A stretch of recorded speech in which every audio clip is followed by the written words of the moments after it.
And this is a little bit of maybe a little bit of a new concept, and we're going to go through it a little bit quickly.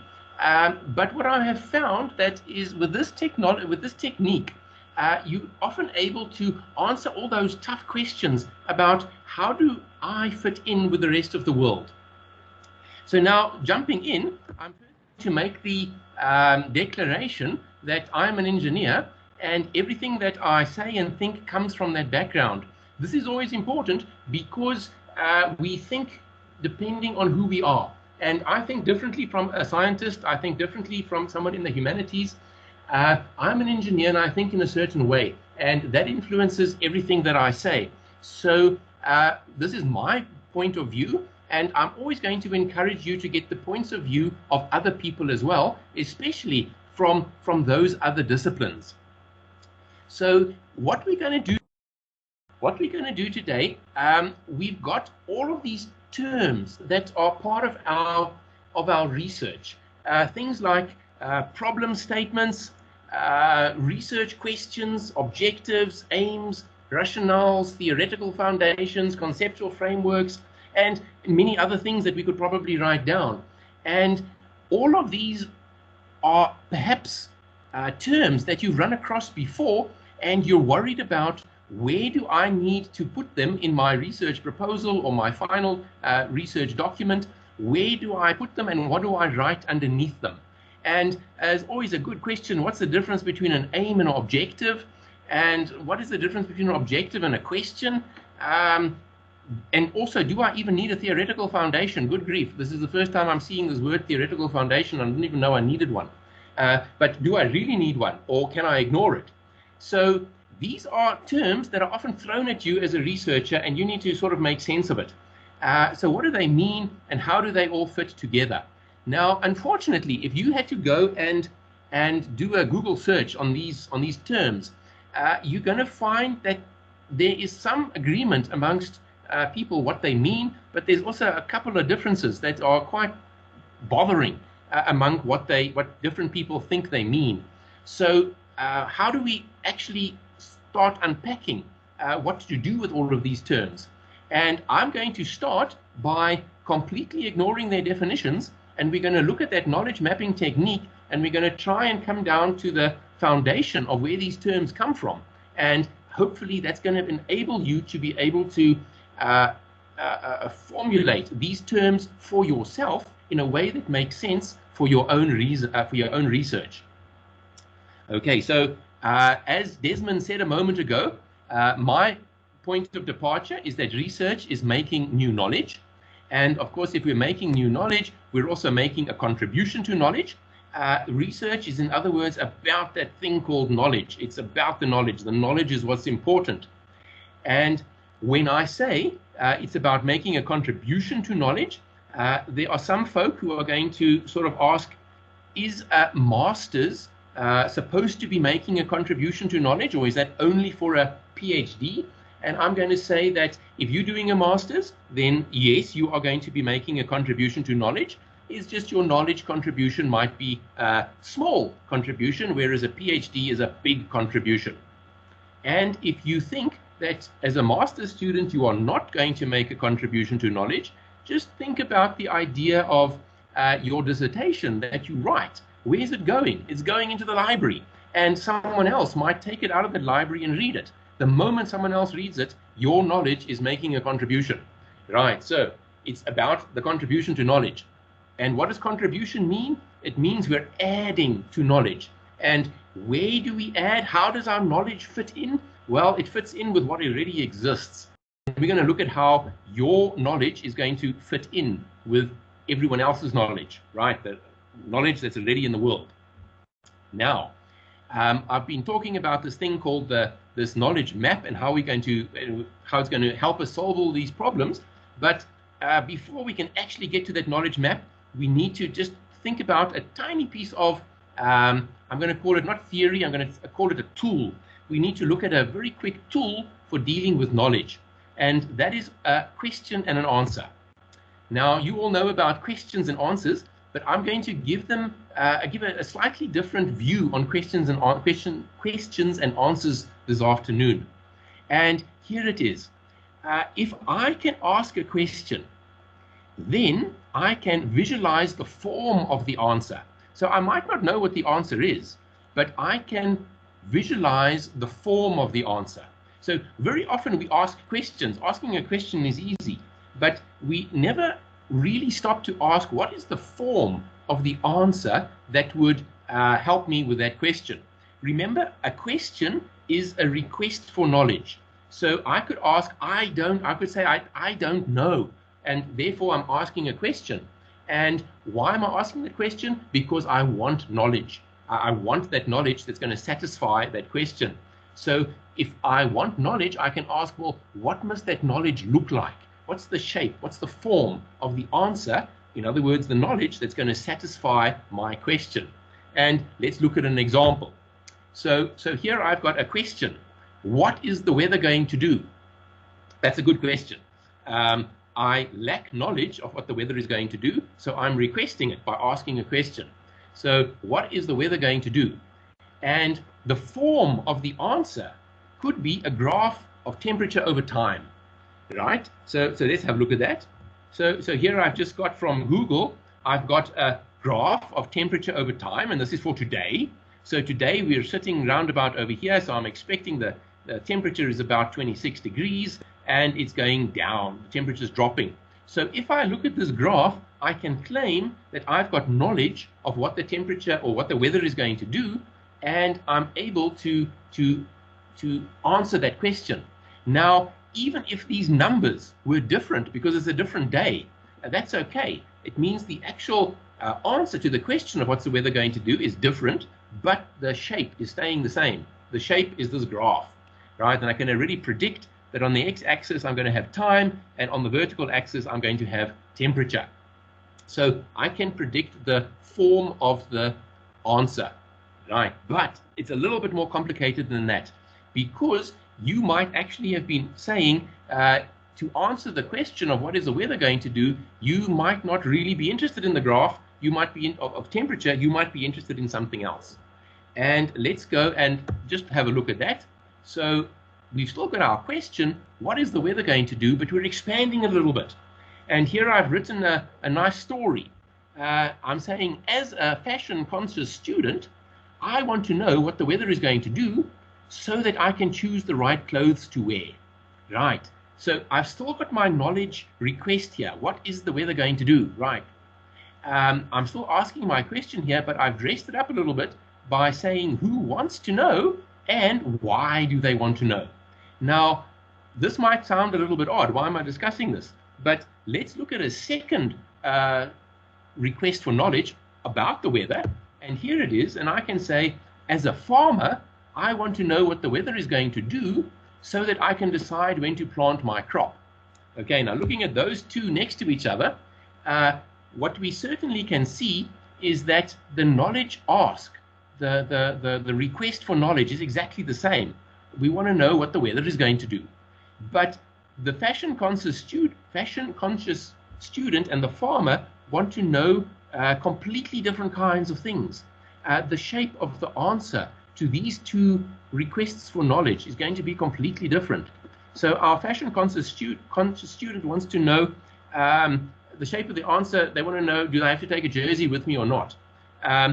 So the time horizon might be one day. The farmer wants to know, is this going to be a dry season or a rainy season, so that the farmer can decide when to start planting the seeds. So two very, very different shapes of answer. And this is important because we're asking questions all the time. We're asking research questions. And we need to, together with that research question, ask ourselves, what does the shape of the answer look like? So, for questions and answers, if I can ask a question, in other words, I've got a request for knowledge. I'm saying, I want to know. If I can ask a question, then I can also, at the same time, visualize the form of the answer. In other words, what must I see to satisfy my request for knowledge? And I can write this form of the answer down at exactly the same time as I ask the question, because these two are intimately tied to each other. And to say that, well, I have to first complete my research before I know what the answer is, that's true. The details of the answer will only be visible right at the end, but the form of the answer is visible right up front. Okay, so we always ask questions, but we very seldom worry about the form of the answer. And I'm saying we can always write down the form of the answer, and that's actually the shape of our knowledge, and that's going to be very useful as we try and formulate where we are going with our research.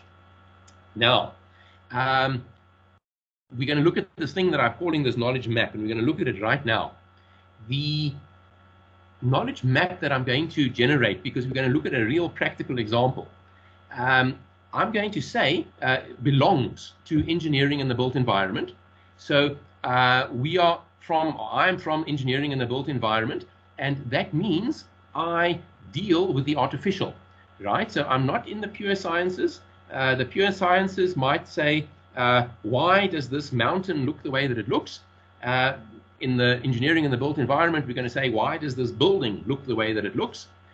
So we deal with the artificial. And why are we interested in the artificial? Normally because there's somebody somewhere that's got a problem, and we need to solve that problem for somebody, right? So that somebody is normally outside of engineering in the built environment. They're normal people, and we are going to try and solve their problem, right? So there's some problem in the real world, and we're going to, in some artificial way, try and solve it, right? So everything starts with somebody's got a problem. Now, the knowledge map that we're going to create is simple in shape. Here I'm going to give you a very quick, simple overview of what it might look like, and then we're going to get into the details with a practical example. So the knowledge map is a hierarchical sort of structure, sort of an upside-down tree with a big question, the problem that someone has, as well as a big answer right at the top, and then sub-answers, in other words, sub-knowledge below it, and that can branch out as fine as need be, and these hierarchy levels can go down as deep as we want.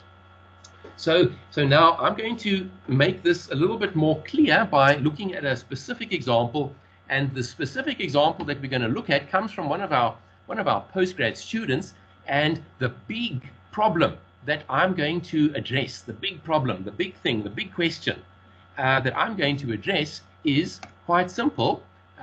Here's the big question: should Wits change over to electric buses?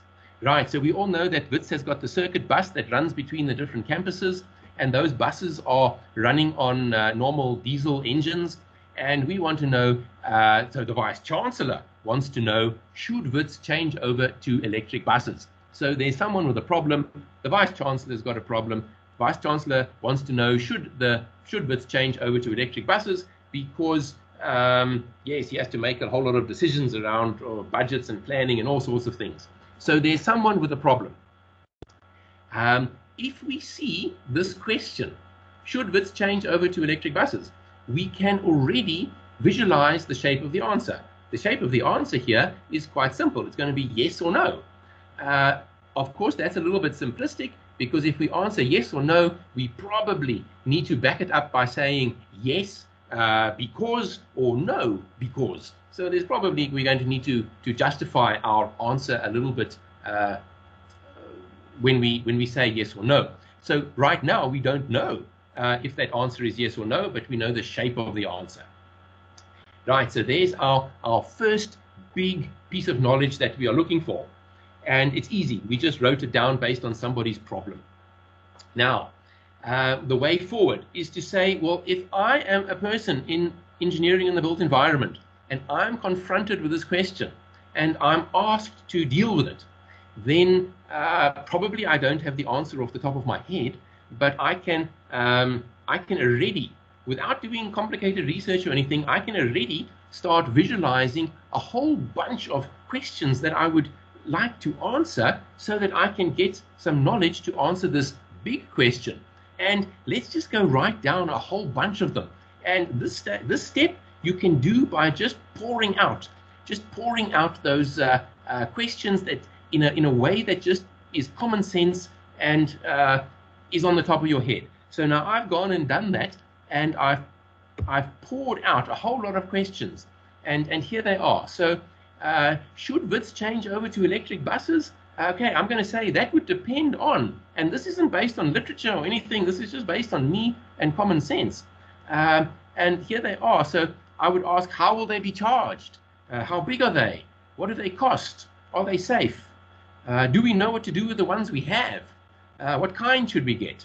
How do the carbon footprints compare? What's the cost of diesel versus electricity? Will the students like them?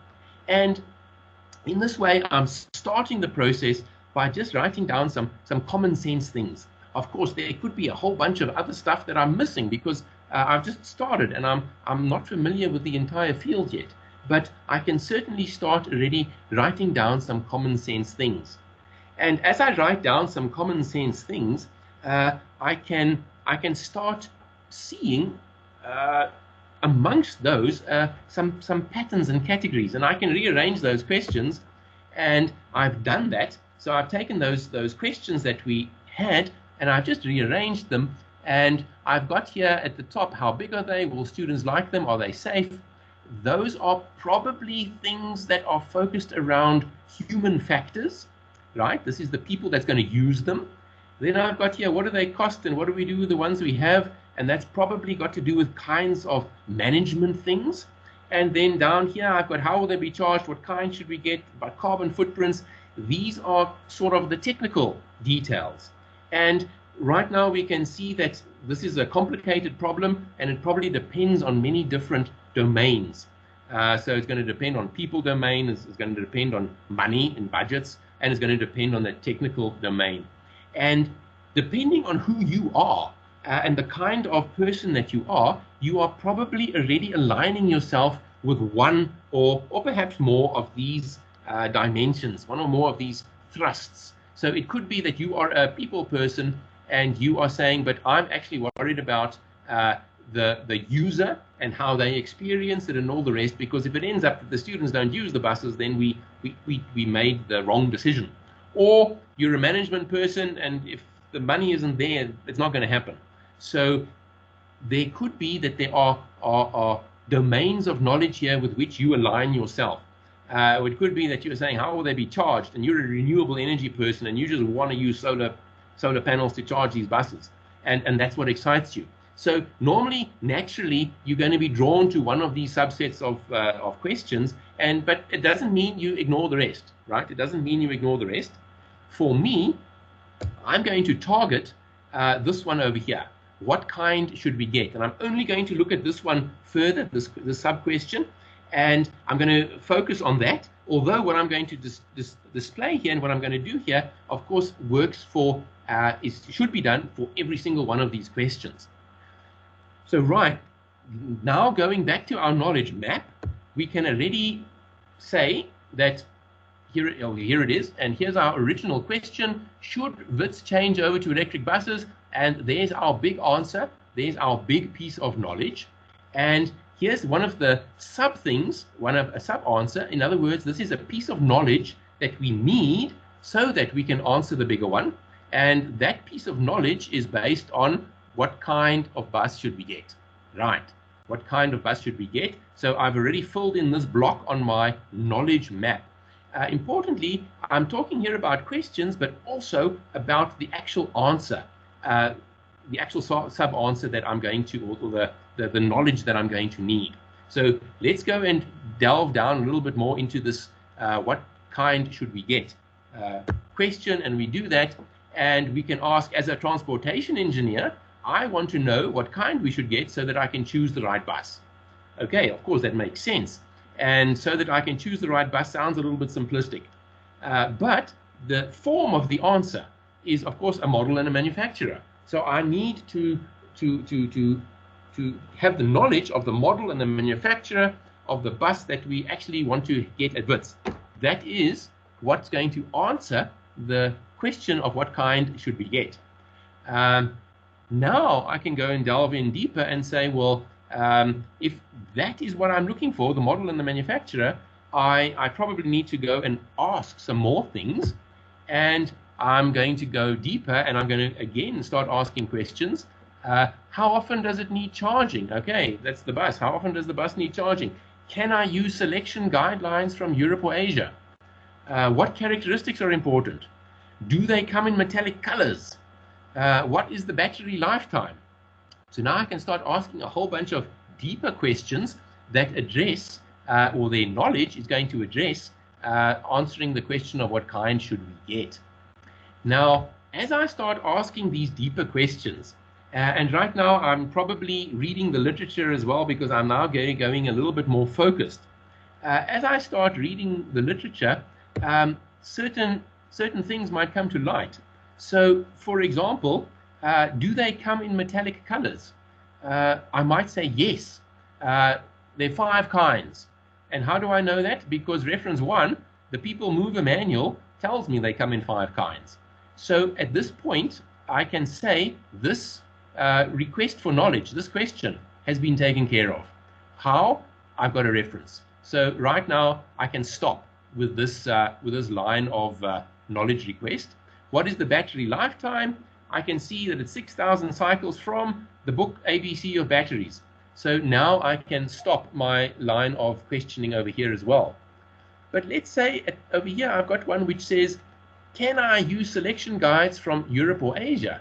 Okay, so there's a selection guide, how to select your bus. But that's written for London. It's written for London buses. And I want to know, can I use the London bus selection guide for South Africa? And I'm not sure. Right, so at this point, I'm saying I'm not sure. Now, the moment I say I'm not sure or I don't know, I'm extremely excited because that means I've got a research question, right? So the moment I can't answer this because I can't find the knowledge that satisfies this request, then I've got a research question. So that's great.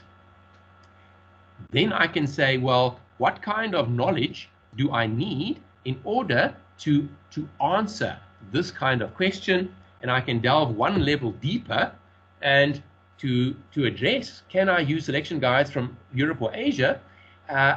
It probably depends on, can they account for our topography? Okay, so we've got different kinds of hills than there are in Europe and Asia. Are our cycles similar to theirs? Okay, they're not running between Wits campuses. In London, they're running in different route cycles. Are our environmental models valid in South Africa? So in London, they've got different temperatures. Can we use those models in South Africa? And pretty much all of this is asking, in what ways is South Africa similar and different from Asia and Europe? Right, so if I can say that South Africa is sufficiently similar to Asia and Europe, then I'm able to say, yes, we can use the selection guides from Europe or Asia, and then we can go up that hierarchy of knowledge and eventually come out to a bigger answer. Or I might say that, no, South Africa is different from Asia and Europe, and no, we can't use those selection guidelines.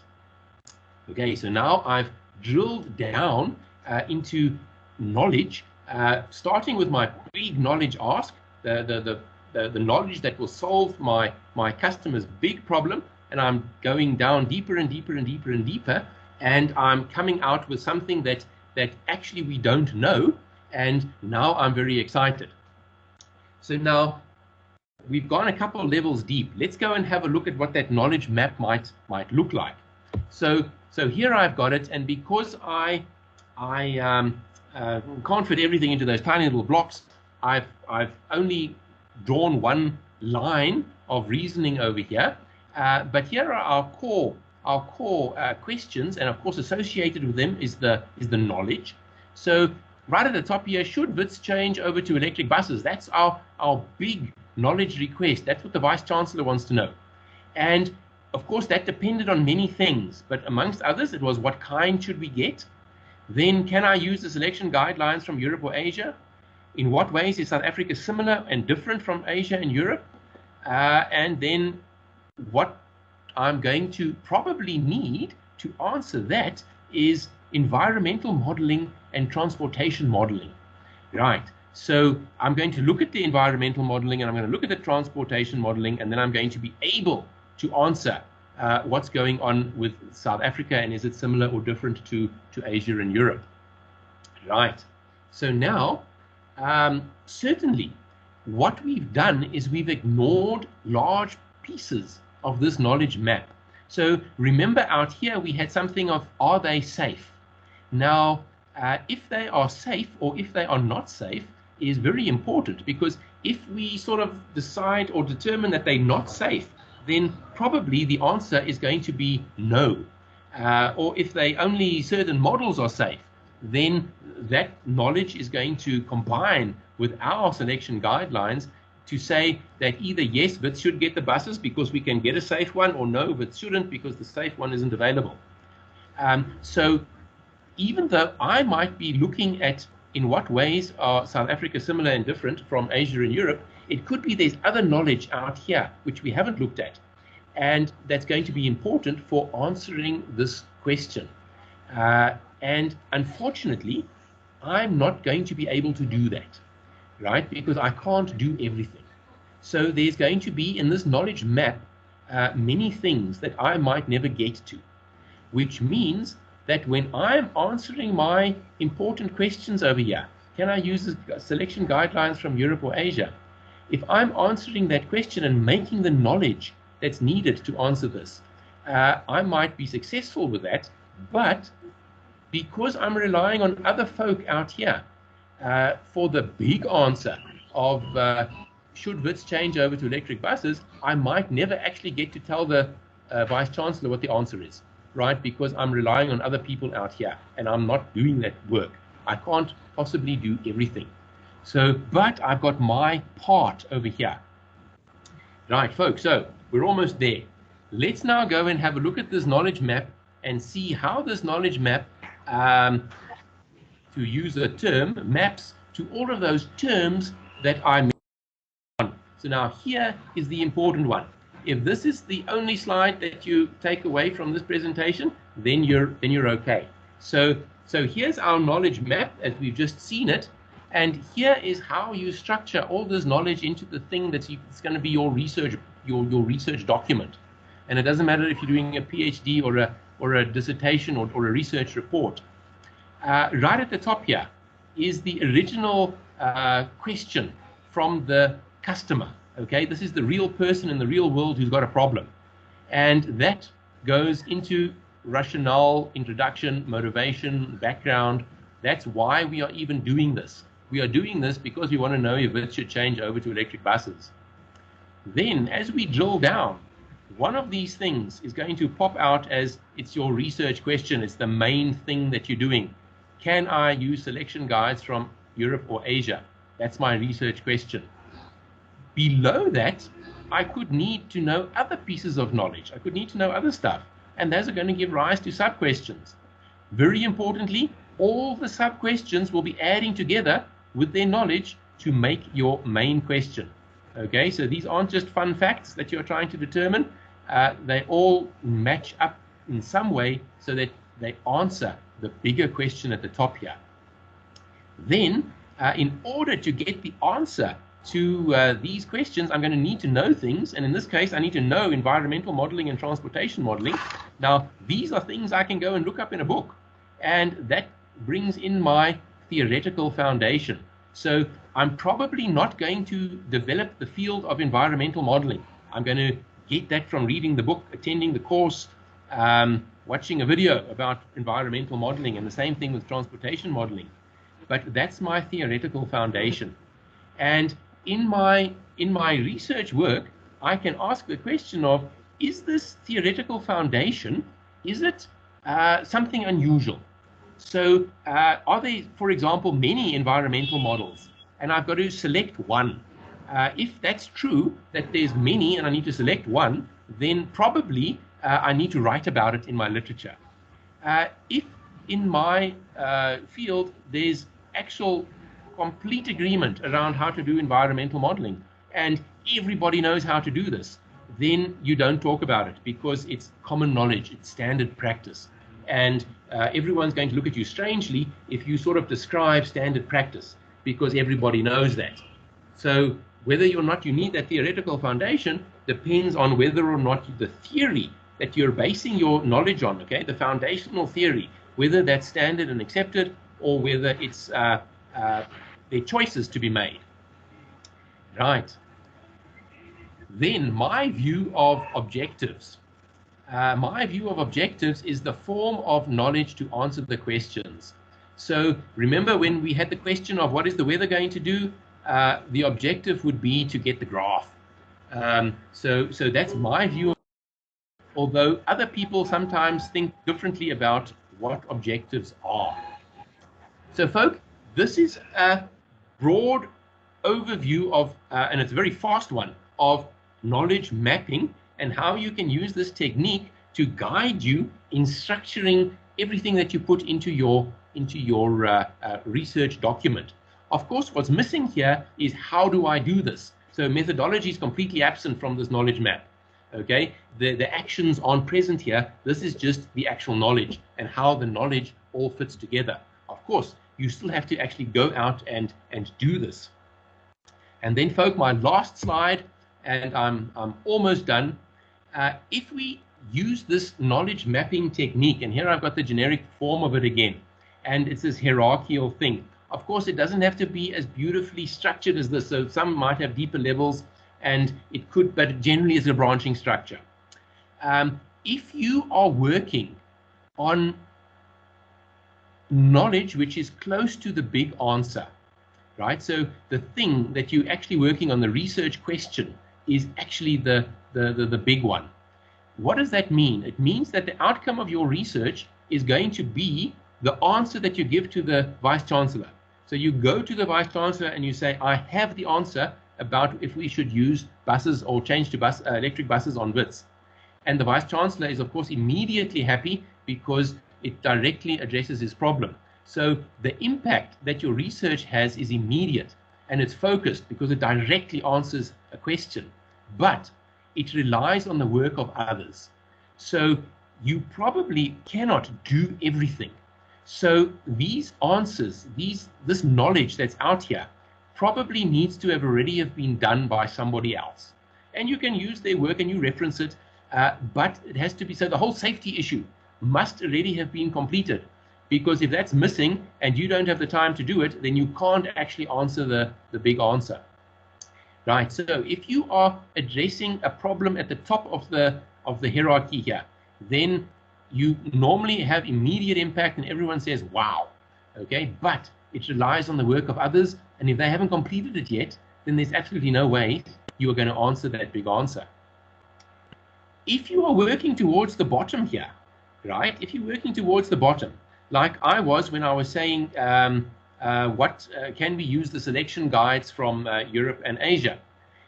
Then I'm at the bottom here, and if I answer that question, and I can answer that question yes or no, actually the answer to that question is irrelevant to the Vice Chancellor, because the Vice Chancellor doesn't care. The Vice Chancellor wants to know about Wits, doesn't want to know about selection guides. But I'm filling in a piece which is very important, and if I don't do my piece, then this big answer is never going to be answered. Right, so because that means there's someone over here who can't create this answer, which means the person creating the big answer can't do it. So if I'm working at the bottom here, I normally only have future impact, right? So my impact isn't immediately visible. And I'm working on foundational work. But the advantage that I have here is I've got wide impact, because if I can answer this question here and create this piece of knowledge, then chances are, so let's say I answer the question of how to choose the right bus, okay? And that's going to be useful for Wits. But at the same time, that exact knowledge is going to be useful for other things. So I can have very wide impact, because let's say City of Johannesburg wants to put in electric buses, then they can come and look at this piece of research which created this piece of knowledge, and they can go and branch out completely and create an entire new hierarchy here, but they're using foundational knowledge which was never actually developed for them. But I've got wide impact. Why? Because foundational knowledge at the bottom. So folk, you often have this decision that you make in your research. Am I working at the top so that I can immediately say I've helped someone? Of course, that always gives you a good feeling because you can see that immediate impact. You've got a product, and that's nice. But it means all the legwork has been done by others, and sometimes they haven't done it. Or you can work at the bottom, and then you say, but actually, I'm never going to produce the product. My customer is never actually going to see what I've done because the customer is too far away from me. But you have the potential for a much bigger impact.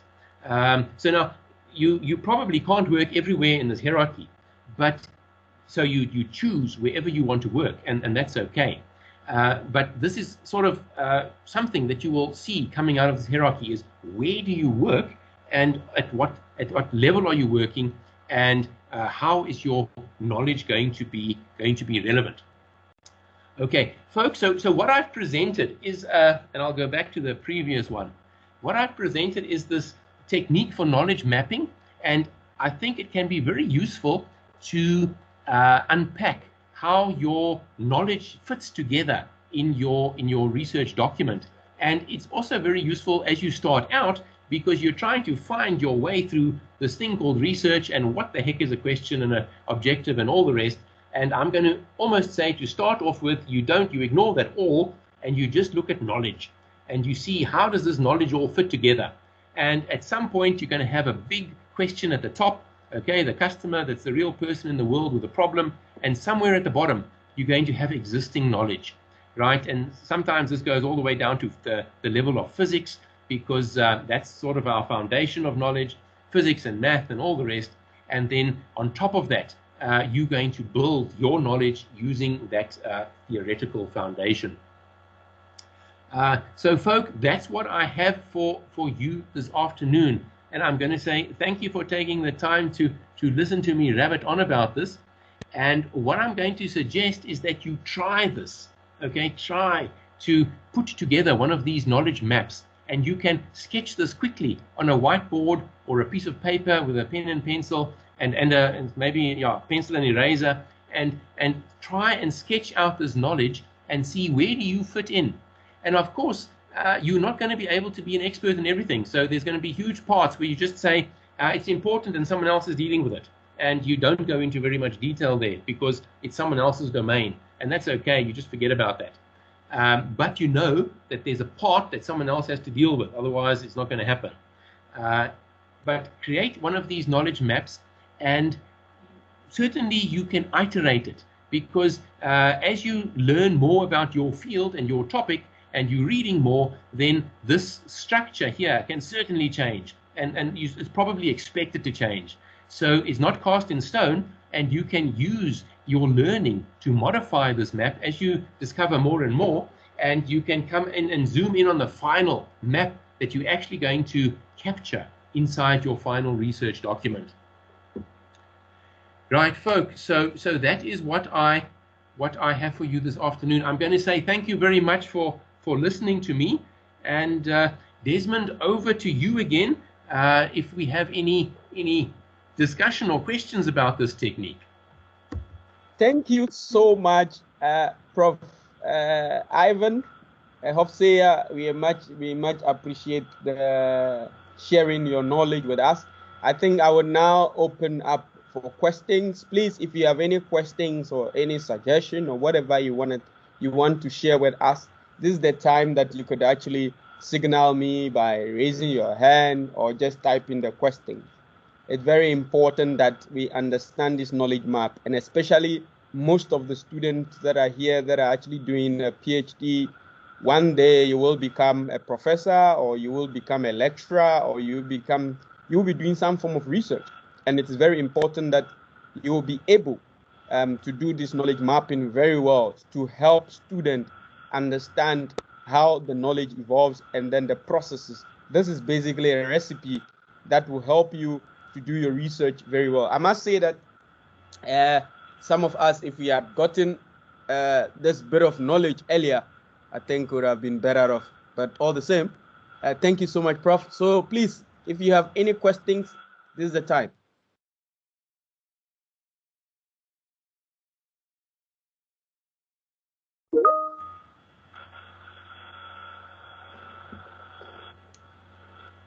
Thank you, Randy. Much appreciated. Yes, please. Questions are windows to greater instructions. So please, this is the opportunity.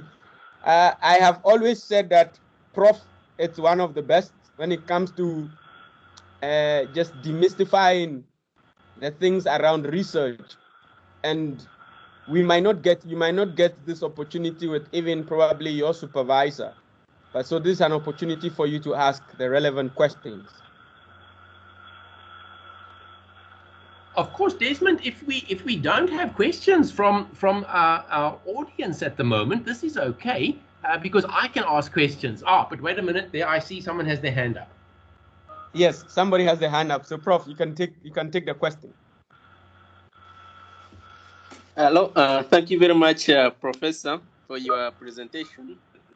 What I want to ask is the relationship between research question and the research objective. Are they related, or what is the difference? Thank you. Okay, so excellent. So a research question and a research objective. So now, as I've said, and we must be careful here, because I'm very careful to say that my view is the correct view, because remember, knowledge is a social thing, and knowledge is created and maintained and made by the people in the community, right? So different people in different communities think differently about things like research questions and objectives. For me, my view is the research question is the request for knowledge. So you ask a question because you lack knowledge and you say, I want to know. That's why you're asking the question. So it's important to get that knowledge and you're asking a question. For me, the objective is the shape of the answer. So as we're asking the question, for example, I used the example of what is the weather going to do? And that is something that I want to know. It's important. That's my question. So the objective is I need to get a graph of the temperature over time. So the objective is the graph. And now an objective, for me, an objective is something you can point to. It's a thing. And right now a graph is a thing. So I can say I have my objective is getting the graph. So it's a tangible thing. And why do I want the graph? Because the graph is going to address my question, which is looking for knowledge about the temperature, about the weather. So for me, an objective is a tangible thing that answers your question, your requirement for knowledge. Now, some people differ from me on the objectives, and some people consider objectives to be actions. And some people say that if the question was, what is the weather going to do, then the objective begins with a to, and they write to find out what the weather is going to do. So for me, that's just a restatement of the question with the word to in front of it. But some people have a very strong feeling that objectives start with the word to, and it's a restatement of the question. So my direct answer to you would be to meet the expectations of the people who are going to look at your work. And if the people who are looking at your work want to see a restatement of the question with the word to in front, then you give them that. And you ignore what I've said here. But if they think differently, then you give them something different.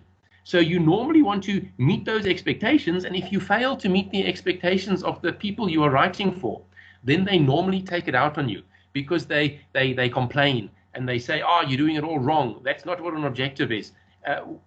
Actually, what they're saying is your view of objectives differs from mine, and they are now taking that out on you. So what I will say is be careful of that and always meet the expectations of the people you are writing for. So that's what I think about objectives, and it's objectives are tricky things. Okay, for me, an objective is something that you point to, but some other folk might think differently about that. Okay. Yes. Wandile, yes, we would make the recordings available, and all the 12 or 13 webinars we've had so far You can access them through your Wits Sakai platform, the Wits eLearn platform. Prof, I think Simfiwe Radebe is asking, what is the difference between theoretical and conceptual framework? Aha, okay, excellent. So now the theoretical and the conceptual frameworks, or the foundations, not everyone is going to understand why you're asking that question. So a lot of people, for them, their research does not contain those words. Okay, so it's not to say that they don't have theoretical and conceptual frameworks, but the structure of the knowledge that they are making is so incredibly standard that the theoretical and conceptual frameworks are never actually discussed. Okay, other people and other kinds of research, it becomes incredibly important, and it's sort of core to what's going on. So what we discussed was, we talked about the theoretical foundation, and as you can see on the slide that's still up there, the theoretical foundation is that bottom layer. It's the existing knowledge, that's our theory, on which we're going to construct everything else. And we're going to use that existing theory to build our own knowledge on top of it. And now that theory might be, there might be more than one theory that could work. And it could be that you're choosing one approach over another approach. So you're deciding on what theory you're going to use. And of course, that needs a bit of motivation, but you decide, I'm choosing this particular theory. Why? Because it's the right thing for my work. Now you have to describe why. And that's the theoretical framework. So someone else could interpret your work differently if they used a different theoretical framework. In other words, the foundational knowledge was different. And that needs a little bit of discussion. So the theoretical foundation in your knowledge map is the layer at the bottom. Okay, it's the stuff that you need so that you can do the higher level work. And you can continue going down levels on that knowledge map until you hit known stuff. Okay, and at some point we're going to stop. The philosophers, of course, never stop, because they are never happy that they can know anything, and that keeps them awake at night. But we're not philosophers, and for us there is foundational knowledge, and it's that bottom layer when we all agree that this is knowledge and it's known, and we're happy to say we know what's going on. That's the theoretical foundation, or the theoretical framework. The conceptual framework is very simple. It's the entire knowledge map. Okay, so I have got the entire concept is there right from the very start. That is my overall problem statement, the thing that I'm looking at. Should Wits change over to electric buses? And then everything that comes below it. That is how my work has been conceived, how it fits in with everything else. The only thing that's missing is the methodology of how I'm going to go about doing this. So that needs to be added in as well. But the conceptual framework is that thing that you see right now. The conceptual framework is everything. It's how I go about everything. So there's my view of the conceptual framework. It's the entire knowledge map. So if we wanted to, we might want to call that knowledge map a conceptual framework. I'm not going to call it a conceptual framework because other folk have used that term in maybe different ways outside of engineering and the built environment. So I'm going to call that thing a knowledge map. Right, and Piwe, I hope that's answered your question.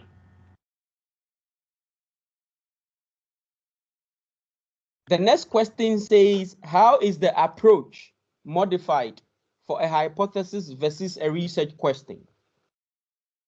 Oh, okay, so we didn't talk about a hypothesis.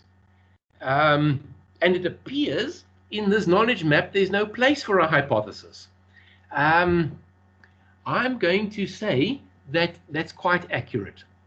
So I'm going to say that a hypothesis is not anything. Okay, and I'm going to be very cautious about this. I'm going to say a hypothesis is not about knowledge. A hypothesis, okay, but cautious, a hypothesis is a way of getting knowledge. So I might have a research question, right? That's a request for knowledge. So I've got my research question, and now I need to find a way of getting to the answer. So I might have the shape of the answer visible, right? So the shape, the form of the answer is known. It's known the moment I ask the question. But what we haven't talked about is the way of going, the actions, the way of going about getting that knowledge that's going to answer the question.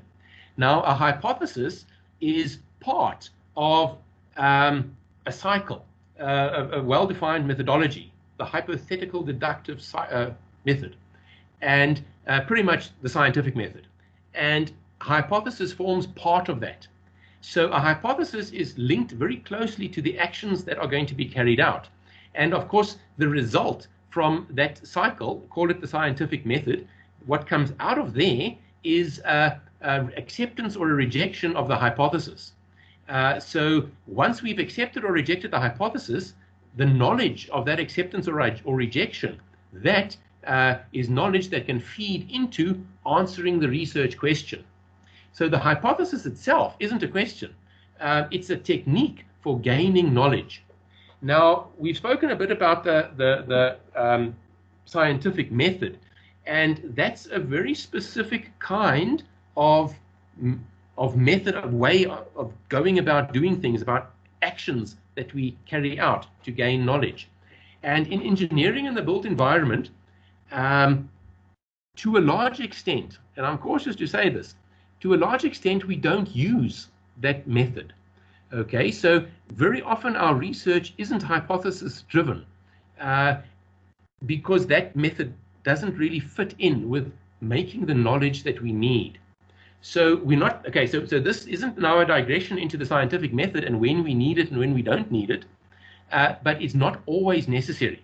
So what I advise students is to look carefully at, do you need a hypothesis? In other words, is one of your methods this scientific method and it requires a hypothesis? If it does, then it must be there.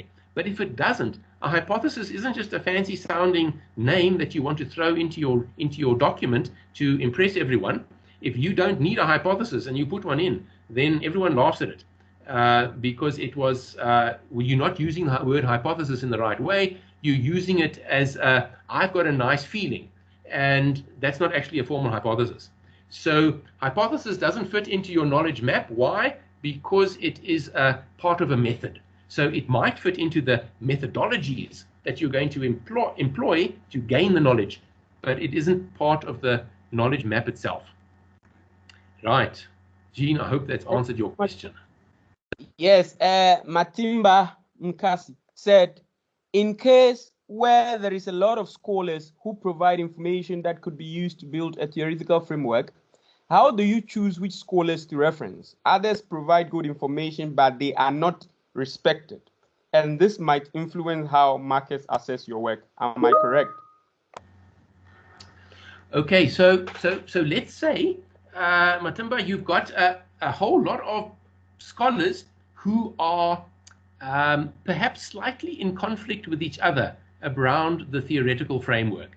Okay, so they've got slightly different ideas, and that's okay, because it isn't always theoretical work isn't always absolutely 100% in agreement across all different scholars. So you are going to be choosing some. So you're going to be aligning yourself with some of these scholars. And of course, the moment you do that, you are also going to be ignoring or marginalizing or throwing out other scholars. So the moment you've chosen, you are choosing your theoretical framework, you are making friends and you are making enemies. It's unfortunate, but there's no other way that you can do this. And of course, those two groups of scholars, they normally don't think well of each other. Okay, so the one group says the other group's a bunch of idiots, and of course that's not helpful. Both of them are probably right in their own way. So your objective with choosing the right theoretical framework is to very, very, very carefully and very rigorously motivate why you are doing what you are doing, and why that theoretical framework is the correct one for you to choose. That is your defense against someone who says you are doing that wrong. Okay, so if someone says you are doing that wrong, they normally need to have a good argument about why you are doing it wrong and why you shouldn't have done it. They need to give some reasons.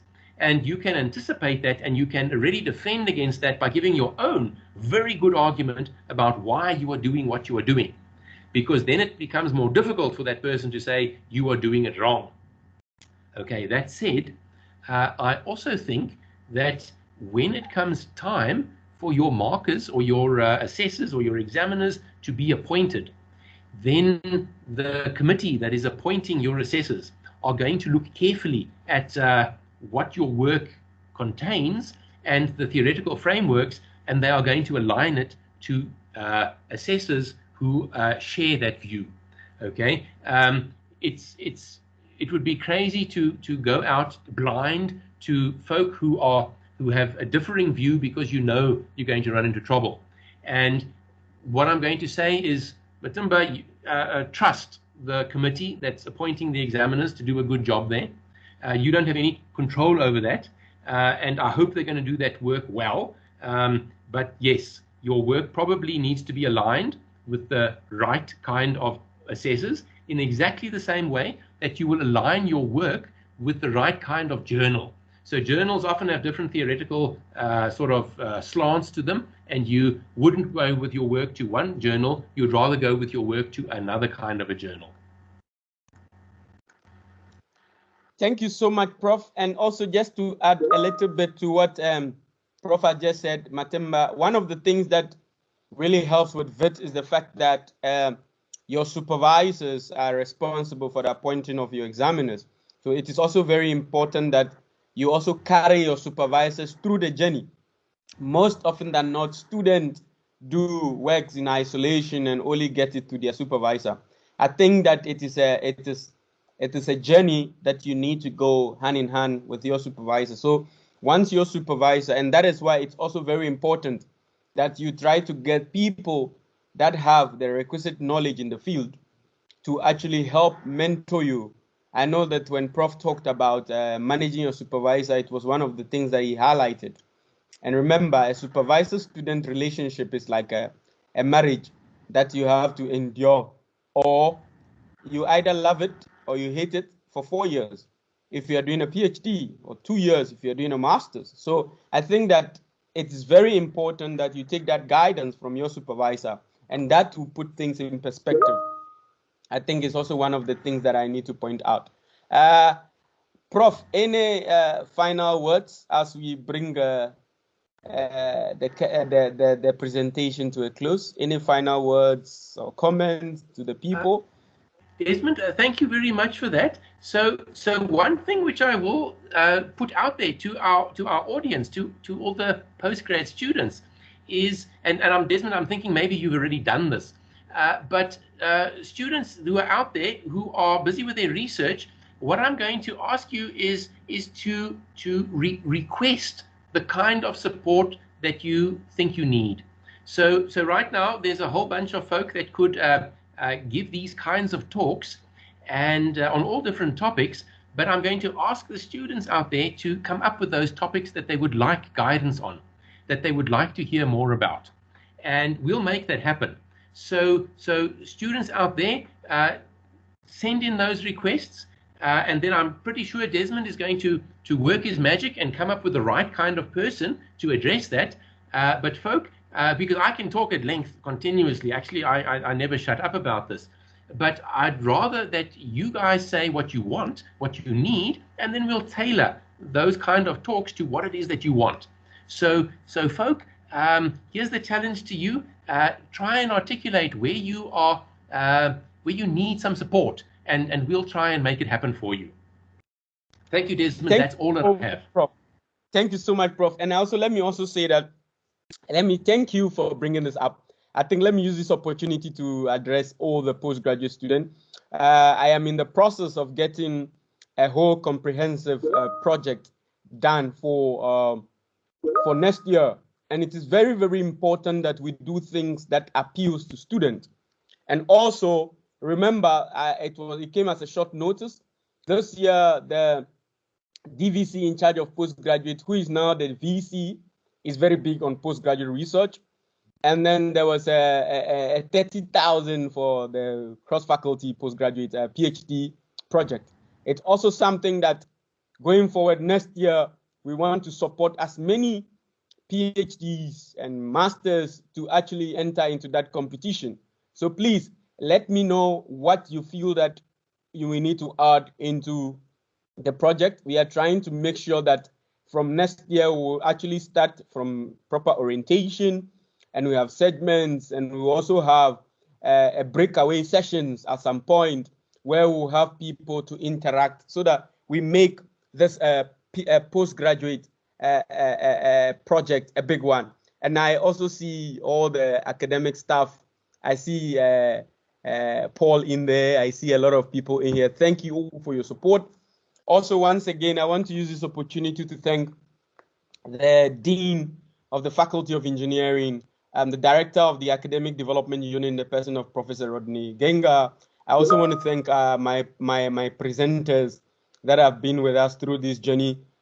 Next 2 weeks, we'll bring you another version of this particular webinar. Please, if you came in late, this would be, we've recorded it, so we would send it to you. We will share it via the student Sakai platform.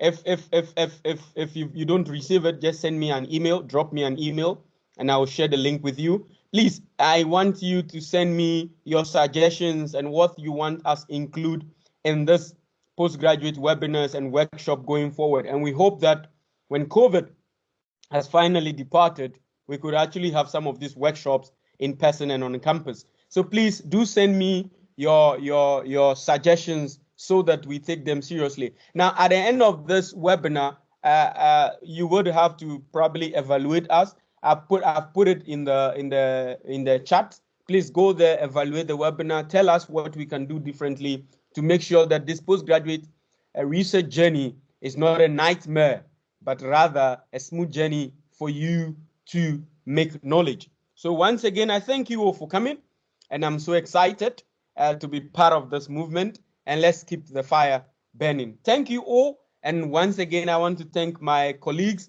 Tebatupala,